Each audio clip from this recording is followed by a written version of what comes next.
I'm Logan Crawford, and right now on GBM, we're talking to one of my favorite guests, one of my favorite writers. His name is Jeffrey P. Kueppers, and he is a patented inventor, a five-time political candidate, and the author of an inspiring memoir. It is called 33 Pounds, Part 2. Jeffrey's incredible journey from creating his own political party to overcoming a ruptured Achilles tendon with divine intervention shows us what it means to serve others through faith and determination. Today, we explore how choosing the harder path in life often leads to extraordinary purpose, resilience, and the courage to keep creating even when our bodies slow down, but our minds remain sharp. We're delighted to have this very talented author join us here today. We thank the team at Atticus Publishing for helping us put him on TV today. And we ask viewers like you to support authors like him by subscribing to our channel and by purchasing his amazing book. The links are below this interview. Jeffrey, thank you so much for joining me here today. Thank you, Mr. Crawford. How are you doing today? I'm doing great. It's great to have you back on the show. You are one of my favorite guests. You've got so much energy, so much passion about your work and about life. So it's great to talk to you without a doubt. I know the folks at home are curious about the book title, 33 Pounds. So why don't you explain right off the bat what that's all about?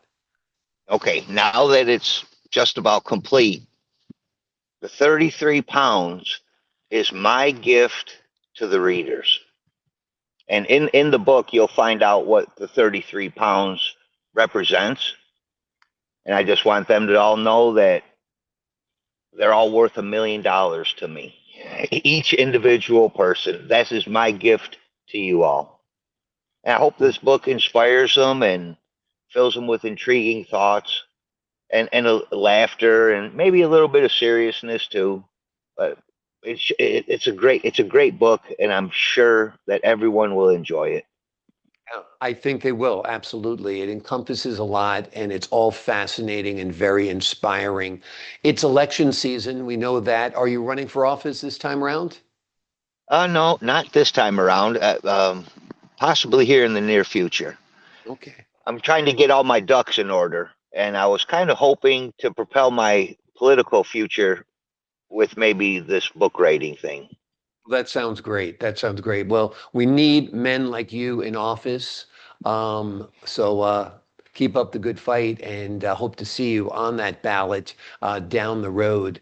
One of your great honors in life, I know, was having your son vote for you in his very first election. Tell us about that moment in your life. Oh boy, that was such a shining moment for me when we walked into the election polling place. I couldn't have been more prouder. His first time being able to vote, he got to cast a vote for his father. Yeah. And to me, having me and my son there voting for me, that was a win right there. Yeah, That inside of me, that's a win. Even though absolutely. I may have lost, I've lost, but you got to find the good stuff in the bad.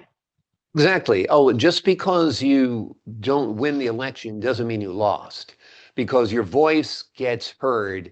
The issues that are important to you are put in the forefront, and you're part of the system to make it better. So you don't have to win to impact society, right? That's correct. And Yeah. I also had two or three of my ideas, my platform, my campaign platform ideas. Yeah. They actually took them on and made it a real thing, made them happen for the people. So even by losing, they still implemented a couple of my ideas. So it still Exactly. helped us, even though I lost. Yeah, you're still part of the process. You're getting your voice out there, you're having your issues heard, and they're getting implemented in this case as well, which I think is wonderful. One of the problematic points in your life, which sounds like such a painful issue, was when you tore your Achilles tendon. Tell us about when that happened to you and what that was like. Oh, wow, that was incredible. Uh, and this is my first run for politics. I got to the Board of Elections a little late. I had 9 days to create my own political party and get 765 signatures. In those 9 days, I succeeded. On the third day, I ruptured my Achilles tendon, and I should have had surgery. And instead, I didn't. I just hobbled around, and the first day I ran from door to door getting signatures. I got 35 signatures, and I had 7 more days to go. And I was like, oh my God, I'm never going to make it. I will not get 765 signatures if running gets me 35. If I'm running top speed everywhere, it's not going to work. Yeah. So I came out of my house. I'm hobbling out of my house. And all I was thinking about was quitting because my foot hurt so bad I could barely walk. Yeah. I looked up into the sky and I said, God, if you want me to be on this path, I'm going to need your help. And then a voice came to me and he said, get your bike out of the garage and throw it in the back of your truck. I said, that's a fantastic idea. Let's see how that works. So I went around with the bike and I got 135 signatures on that day. And I came home and I said, I think I can do it. I think I can do it. Yeah. And in the next 5 days, I completed everything that I needed to do with creating an actual political party, all the banking requirements and the Albany's requirements, everyone's requirements. Mm. And I fulfilled the 765 signatures, all witnessed by myself. Mm. And when I completed that in that short period of time, all I could do was thank God. Yeah. Because without him, I wouldn't have done it. I would have quit on you all. I would have quit. I wasn't willing to hobble myself for people that don't care. Right. Right. And lo and behold, I get 135 signatures. Yeah. And exactly. That right there opened up my eyes and said, God, I'm on this path, and let's see where it takes me. Yep, that was your sign to keep on going, and you did, from running to biking when you couldn't run anymore because of your ankle. Amazing. Eventually, I presume you got surgery on your Achilles tendon? No, I didn't. It just healed up? Well, it healed up with some help. I downhill ski, mm-hmm. And the downhill boots, when you put those on your ankles, they really lock your foot down. Hmm. So I altered my downhill ski boot a little bit, and I put that on for 3 months, and that rehabbed my foot. And now, if I had to save somebody's life, if their house was on fire, I could actually run in and help them. Awesome. That's amazing. So amazing. It turned out good. Yeah, and a little homegrown ingenuity to take the ski boot and turn it into basically a cast, which immobilized your foot, which I think is wonderful. I love the name of your political party. I think we need a national political party by this name, Bright Future, because we all want one. Tell us about why you chose that name, and then also the symbol that you chose, a light bulb with a wind turbine as a emblem. Yes. The Board of Elections told me that I need to have an emblem, something that I could be recognized by. So I said, okay, let me think. My platform was energy independence and how to supply the residents of my town with renewable energies, wind or solar, any kind of renewable energy. And that bright idea is like a light bulb going off in my head. So I said, why not replace the filament with the light bulb with a wind turbine? And then I'll make that a bright bulb with the turbine. And then I was looking at that and saying, let's have a bright future. And that's how that all came together, the Bright Future Political Party. Wonderful. It's not a Democratic thing. It's not a Republican thing. It's an American thing. Exactly. We need a third party that cares about Americans, not this crazy group or that crazy group, but what most people want, which is like clean air, clean water, a good place to raise their children. There's basic values that we all believe in, safety, that are indisputable. So I think that's great. Yes. Now, this is part 2, this memoir. Tell us about the 2 parts and why your memoir needed 2 parts. Okay. Well, it's not really a pleasant reason why it's two parts. It Okay. originally started with one book, and I wrote near 1,000 pages. Hmm. And after several months of working with this book writing maestro publishing company, they let me be aware of that I wrote too many pages and that I have to Oh, cut my book in half. gotcha. And I did. I told them after 7 months of working with them, I figured that they would have told me right off the beginning that I Right. wrote too many and we're going to have to separate it. Yeah. So to separate the book in two uh, ruins how the book reads and flows. Well, it Right. doesn't ruin it, but it takes a break in there, which was not meant to be in there. Right, right. But I guess it was hard to come out with a book that was this thick if it's 1,000 pages. So they said break it into smaller installments. It's still very effective. I don't think it ruins anything. And your story is very, very fascinating. Talk to us about what you hope readers take away from the book when they close that last page after they finish with volume one and they've gone to volume two.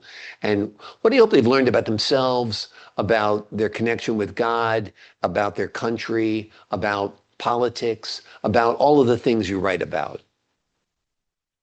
I just hope it'll fill in with different thoughts, a different way to perceive things. If they can change their perception on what their thoughts are, they can see it in a different light and maybe make the best out of any situation. If it's the worst thing ever, so hopefully they can figure out some way that it turned out good. Absolutely, absolutely. Part of your mantra in life is to always choose the harder path. Tell us how that came about and why you think that's true. The rewards are greater. For your inside feelings.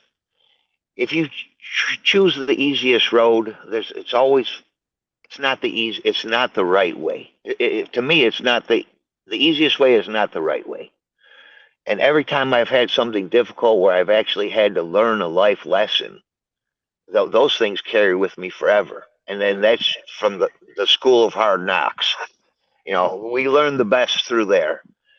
Yeah. And I guess that's what it is. It's the more difficult something is, the more I want to do it. And if you tell me I can't do something or it's impossible, I will figure out a way how to make that happen.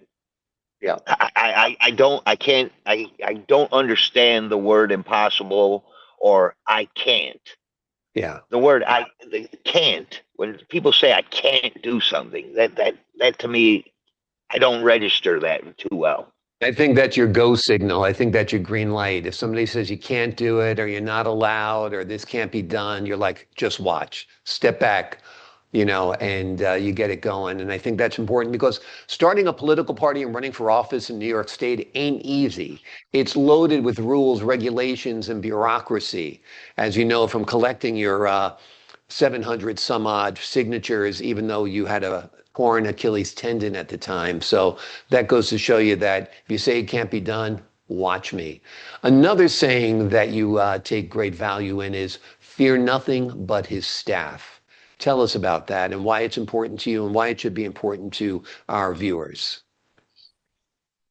Being in the political arena, you are really going to be in some uncomfortable positions. You're going to be with people that don't like you.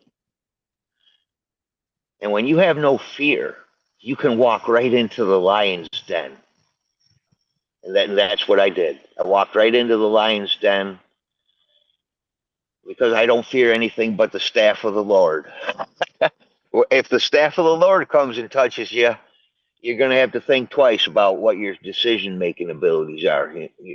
You really have to pay attention to your surroundings and subliminal things that happen to Yeah, you that may guide you in a certain direction. yeah, And when they guide absolutely. you in a certain direction, if it's very rough and nasty, I would say jump right in. Jump right in and get Exactly. wet. Yeah, it's Exactly. quite exciting. Yeah, learning something new is quite exciting. Yeah, I And always say I'm most comfortable outside of my comfort zone. You know, if you're gonna just do what's safe, what's ordinary, what's expected of you, you're gonna have a boring life. You gotta jump into the water, as you say, and get wet. It's important. I know faith is important to you. I know community is important to you. I know country is important to you. And I know a bedrock of it all for you is family. So before we leave you today, let me ask you about your family and how everybody's doing. oh, they're doing wonderful. Actually, this book has turned out so great. The readers that have read it and shared it with me, they feel like they're part of my family. Yeah. I don't know how to explain. I think I might have wrote too many personal things in there, but these people, they know who I am, and when they're reading this book, they are begging me to write another one. Okay. And I don't know. I want to write another one. I enjoy the writing process. Yep. It was this book writing maestros, the publishing company, that just left a really sour taste in my mouth. Mm, yeah. And they it cost quite a bit of money. And for instance, like the first book, Mhm. I should have a U-shaped driveway Mhm. that faces the spine of the book, Right. and I have a J-shaped driveway that Right. doesn't face the spine of the book. Right. So this here is part of the disappointment with the publishing company. Yeah. And then for the second book, they're supposed to put volume two on here, and there's no volume two. So you Gotcha. really don't know which. I know you can read volume one and you would say that that's the first book, but then what is this book? Right. Right. So Gotcha. so all the and these errors here, these white yellow pages. Yeah. This was I gave this gift to a woman around here who wanted to read my book, and she went through it and she started correcting the errors. Mm, And that's what these yellow pages are. So it's gotcha. loaded with errors, and Right. there's problems with it, and Yeah. that's from the book writing maestros. I, Okay. I So, can't do anything about these errors, and I well, just hope that people enjoy the book. people will enjoy the book. People should not judge a book by its cover. The book is wonderful. The contents are great, and a few typographical errors here and there do not deter readers. So don't worry about that. You've done a great job in telling a wonderful story, and that is the story of your life, which is very, very inspiring. Like I said, it's a story of community, country, faith, and family. It is a story about a man who believes that the impossible is not impossible. It's very possible. And if you don't believe that, just watch him. The name of the book is 33 Pounds Part 2. There's also 33 Pounds Part 1. Even if the covers say something different, they're there. The links are below this interview, folks. They're written by JeffreyPKueppers. They're available on Amazon. And Jeffrey's story reminds us that when we choose faith over fear and purpose over comfort, we discover that our greatest achievements aren't measured by what our bodies can do, but how we boldly serve others with the gifts God has given us. Jeffrey, thank you so much for joining me here Amen. today. I hope you have a great day. Hey, can I leave the readers with my favorite quote? Absolutely. My favorite quote out of this book is the one: to thank God every day for everything you have, and to thank Him double for the things that you don't have. Mm, exactly. Exactly. Yeah. And If you don't get everything you wish for, that might be a good thing. God Yeah. doesn't give you what you want, He gives you what you need. Exactly. Exactly. Jeffrey, thank you for your time today. The folks at home, I'm Logan Crawford, thanking you for your time this time. Until next time on the Global Thank Book you so Network. much.